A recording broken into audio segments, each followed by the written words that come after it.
Hello మామ నమస్తే. ఇవాళ అయితే ఇసురల వేయడానికి ఏట్లో కానీ వచ్చాము. చూడండి చూపిస్తాను ఎలా వేస్తున్నాడు ఇసురల. చూడండి ఆయన అయితే వల వేస్తున్నాడు ఏట్లో. ఎంత బాగా వేస్తున్నాడు చూడండి. ఉండుగా పడిపోయింది వల అయితే. ఎన్ని చేపలు పడతాయో ఇప్పుడు చూద్దాము. వల అయితే తీస్తున్నాడు ఆయన.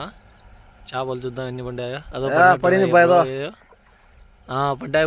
బ్రో రోకులు పడ్డాయి. ఎన్ని పడ్డాయో చూడండి అన్న. సూపర్ అన్న. అసలు ఒక్క ఒడ్డుకే 8 చేపలు 8-10 పడ్డాయి బ్రో ఒక్కసారిగా. ఇది మటుకు చాలా హైలైట్ అన్న. ఒక్క జిలేబీ పడింది, మిగతా అన్ని రోగులు నల్లబొచ్చ పడింది బ్రో ఒకటి. అసలు ఈ వీడియో అయితే చాలా సూపర్గా వచ్చింది. ఇన్ని చేపలు పడతాయని అస్సలు అనుకోలేదు. చూడండి ఈ వీడియో నచ్చితే లైక్ చేయండి. చూడండి అన్న ఈ చేపల సంచులు అయితే వేసాము చిక్కంలో. ఎన్ని పడ్డాయి చూడండి. ఓలుగా పడింది, రోగులు పడ్డాయి, జిలేబీ పడింది. దీన్ని మా ఏరియాలో మచ్చల జిలేబీ అంటాము. చూడండి ఎంత బాగుందో నల్లగా.